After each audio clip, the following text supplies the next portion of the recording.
he wants to show holes in the criminal justice system and how innocent people can be convicted and things like that. I like just a think movie. Yeah, Oh exactly. God. Not only have we had great conversations on our show with Nicole and Maria, but Nicole and Jemmy and Maria Q. Kane, Mother Knows Death, mom, daughter, the most amazing podcast. Are you guys having fun doing this podcast? You've been doing it for over, 2 years? A year and a half? Oh, absolutely. We've been doing it since November of 2023. Whoa. Oh, oh my God. I have no concept of space or time. So that's Well, we've been with you for almost our 2-year anniversary is coming up, Elvis. I can't believe you don't have it marked on your calendar. I know. He doesn't even have his own birthday on his calendar. Yeah, I don't know. Like I said, no concept of space or time. That's me. Hey, I know everyone has been excited about our conversation with you today. Let's start with the Idaho murders. The Idaho murders, college nightmare. I know that Gandhi saw it. I saw the documentary. Is there anything you two are babbling on and on with each other about that we can be included in this conversation? Sure. Go ahead, Ray. I think from the beginning, we've always said, we thought something deeper was going on behind the scenes. This guy has too much knowledge of the system and what's going on. So we are always like, okay, what is his angle going to be? Then all of a sudden last summer, he makes this crazy plea deal, which we just absolutely could not believe. And now I think we're kind of seeing that because last Monday, he filed a petition saying he wants to withdraw his guilty plea, claiming he was misled by his defense attorneys into pleading guilty. So I am really interested to see how that's going to pan out because as far as we know, the deal is done. So as you all know, it's a huge national story for many weeks, still a story. This Kohberger guy rolls into a campus home shared by, at that night, 4 students, right? Mm-hmm. Murders them, allegedly, stabbing them all to death. And we're still trying to figure out why. Like, what was his motive? Then we found out later he was taking criminal courses at college, and he was questioning people on how they felt if they were a victim in a crime. And I don't know. He seemed to be so deeply bought into a crime and committing a crime and getting away with it. Is that part of what you're thinking could be the motive behind why he killed these people?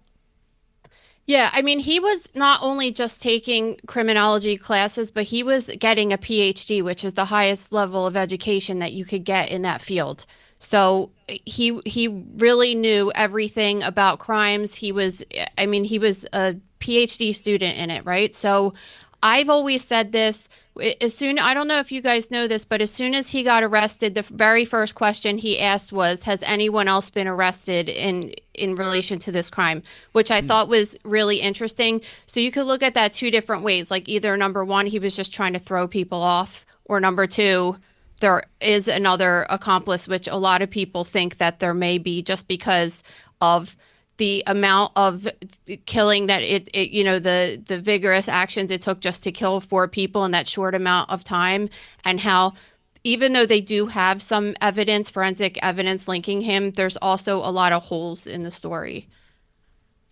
So, in your opinions, the 2 of you think he definitely did it. He was definitely at least part of the team that did it. There's no chance that this guy wasn't guilty.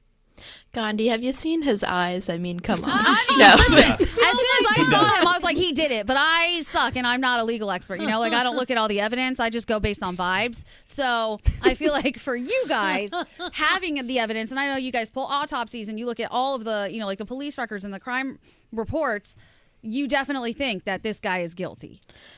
I do, based on his odd behavior. They really did not have much linking him to the scene beyond the DNA they extracted from the knight's sheath left behind. So I feel like they're really lucky they actually got that, because otherwise it was all circumstantial. So with that said, I'm pretty convinced he still did it. He has supporters called Kohbergers that linger in our comments sometimes, telling us we don't know what we're talking about. He's totally innocent. There's Kohbergers out there? Kohbergers, yes, is what they call themselves. It is. Yeah, it's a gross name too. It's really interesting because I think when we look at everything, even circumstantially, you could definitely poke holes in it, and I think in court they could have proved enough reasonable doubt to possibly get him off. But at the same time, you have that DNA, which is pretty hard evidence to have on the scene. And on a campus filled with students, why them? That's another question, and we may never get the answers to these questions. No. Well, he seems like he's a little bit of what they call an incel. So he could have been kind of gazing at them from afar. And this is kind of the problem. They never were able to concretely say, oh, we found all these direct messages or this evidence that he was stalking them. So I know that there was word that he was possibly visiting that restaurant that one of the girls worked at. And it does seem like one of the victims was not only possibly killed first, but also seemed to be the intended target. But that's never been concrete. And I guess our biggest problem with the whole thing is if the prosecution had all of this evidence that they were going to bring him to trial, and then all of a sudden the guy was like, oh, I'm going to plead guilty. Why wouldn't you say to him, okay, we'll let you do that, but you have to tell us every single thing that you did, why you did it, what your motive was and everything. Exactly. And they didn't, which was so weird. It just was so weird because they were trying to give him the death penalty. So they really thought they had something. So they could have just been like, nah, you're not pleading guilty. We're going to make you go through the whole thing. So it's just bizarre. Wow. Hey, is there any truth to the rumors we had heard in the press about one of the victims had a tuft of hair in their hand that did not match anyone's DNA that was involved? So that was one of the things that Bryan Kohberger is now trying to say that he wasn't made fully aware of, that Ethan Chapin, he was the only male victim, that he had a tuft of hair in his hand. And really, as far as what we could see from the case, it seems like he did have some material in his hair, but the DNA, it said that it matched an unknown male, but as far as we know now, that it just did match his DNA. So there's not this conspiracy that someone, that he grabbed someone else's hair or something like that. But one possible thing that I do want to put out there, which is just this is just a really outfetched theory, but is it possible that because he's a criminology student and maybe I feel like he's trying to do the ultimate PhD program dissertation, right? That he's involved with someone else and possibly planting his evidence. So he could plant, DNA evidence and all this other stuff. And then all of a sudden it comes to the full picture is exposed. And really it's like he wants to show holes in the criminal justice system and how innocent people can be convicted and things like that. I just think movie. Yeah, oh exactly. Can you imagine? I don't know. I never thought of that. It's just it's out, it's totally out there. But I just have always thought since day one that there's more to the story. And he's very smart and manipulative, Why You're blowing my mind. Wait, I want to know why people, and I mean my husband's one of them, are so obsessed with crime dramas and all stuff like that. Oh, I am too. Why do you people love, Nicole, why do you love it so much? I think because my life isn't really that exciting. I don't know. I don't know, it's just I think that most, I talk about this all the time because we talk about all the different manners of death, but a lot of people don't really personally know a person that was actually murdered or not really involved in a case like this. And it's just so interesting to see the whole process of what that's like for other people living with that and getting that kind of news. And it's just so upsetting that it's nothing that we ever want to go through. So I think learning more about it might be protective for us in a way. Right. And That's a big part of me, yeah. Yeah, me too. The whodunit thing goes way back to way before we were around, but I love that. It's the whodunit and the how can I avoid being murdered myself? There's please, that. Tell me all the things that you know so that I don't do it. Or in some cases, how can I murder? Yeah, exactly. Sometimes I it. think you guys are just trying to figure out how to get away with it, Mm-hmm. There's that. So if you want to watch the documentary yourself on Netflix, The Idaho Murders College Nightmare, it's out. So watch it. So where else do you want to go? We've got questions in the room. I have. Okay. Of course you do. I'm not a murderer. Every murder. Per se. But if I was, and you guys would probably know this better than most people, what do you think is the best way to get rid of a body? There, go. Get Answer. out of here. Seriously, Okay. no, because you guys asked the know, question. It's a great question. What's the answer? You know it breaks down bone and flesh. Like lime, I've read You about asked that. it. Let's go. Let's do it. God, I've covered so many different cases and different scenarios over multiple time periods of people dissolving bodies and burning bodies. I mean, I'll tell you one thing: don't put a body in a fire and think that that's going to do the job. Like that's. Wait, I can tell you all the don'ts. Nate is writing that down. Well, no, just to know. Right, so And Nate, also don't feed them to alligators. Alligators do not digest human bone. They'll spit it up. Wild boars are the only animal that will eat it. So Nicole, like the fire, back to the fire, right? Like, why? They just still remnants? Is there DNA? Why? Because a house fire, a lot of people think, oh, well, I'll just put the body in the fire and it's going to cremate the body, right? Yeah. And no, like house fires don't burn that hot and that long. When you burn a body with cremation, it has to be thousands of degrees for multiple hours in a row. So usually when, a fire happens, the firefighters come and put the fire out and it didn't burn for that long and it's not that hot. So there's going to be a lot of the body left, sometimes soft tissue, if not, but they could still get DNA from bone marrow and things like that. So you're not cremating a body in a house fire. It's just, but so many people do it all the time. Yeah. So the fire needs to No be one hotter. gets the hint. Yeah. Wow. Put your pen down, man. I know. Yeah. People want to know these. And you need a better accelerant, Nate. A hotter accelerant to get the fire. If only Costco sold these high degree crematorium ovens, then that's where you go, right? That's what gets rid of everything you need to get rid of. Or can even in a cremated body situation, you can still get some DNA out of that? No. Typically, I mean, sometimes there's bigger bone fragments left. I don't know if a lot of people think that if you put a body in a crematorium that it's going to come out and look like cigarette ashes, and it doesn't at all. It's very chunky, and they actually have to put it in this blender type thing to make it like more even and more what we consider to be ashes, which is more kind of like gravelly. Right. But typically, no. I mean, sometimes what's really cool, actually cool for us, is if a person, for example, has like a hip replacement or a knee replacement, those things won't be burned down in a crematorium. And it's really cool because some of those things have serial numbers on it that we could trace back to people. Sorry, Nate. Now, what about an aquamation, like where they do like the alkaline hydrolysis thing, where they do that? Is there still DNA left behind after that? I would say no. I'm not 100% familiar with that process, but I would say no. I don't think so. I don't really know, though, honestly. Was that a Jeffrey Dahmer thing, maybe? Yeah, Gandhi. Okay, so I have a question about autopsies in general. Nicole, I know that's like sort of a thing that you really focus on. When an autopsy is done and then the family requests another one, is it compromised because one has already been done? Can you still get good quality results doing an autopsy over and over again? So that's a really good question because that one's been in the news lately with the Nolan Wells case. Is that what you're referring to? Yeah. And there's second autopsies done all the time. So the problem is that the very first time that we do it, number one, the body's not really decomposed at all, or even if it is, it's still the first look at what we're looking at. So with Nolan Wells, for example, he was like a fresh body to look at and do the autopsy the first time. So really that's when you're going to be able to see the best evidence of trauma or anything like that on the external surface of the skin, at least anyway.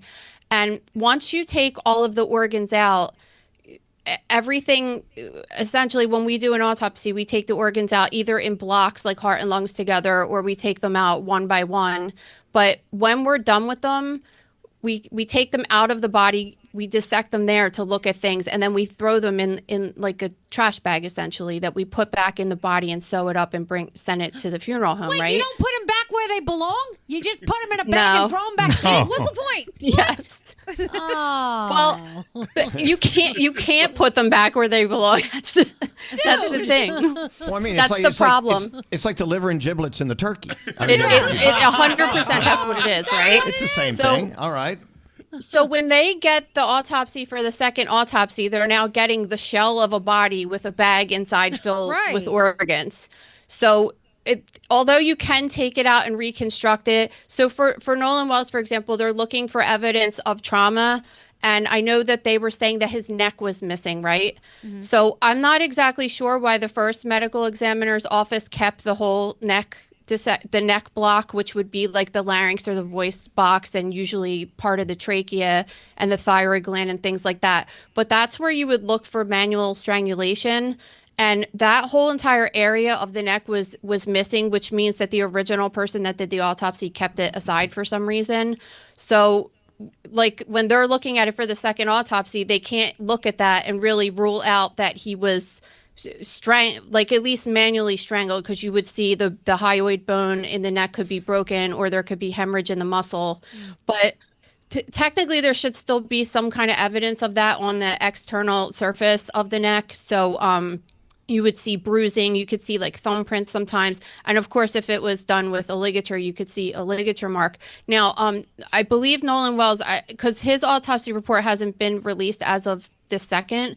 So, well, it's done, but it hasn't been released to the public yet. So if he was found in water, I'm not exactly sure what the condition of his body would be, because he could have been very decomposed and bloated, which would change the way things look at autopsy.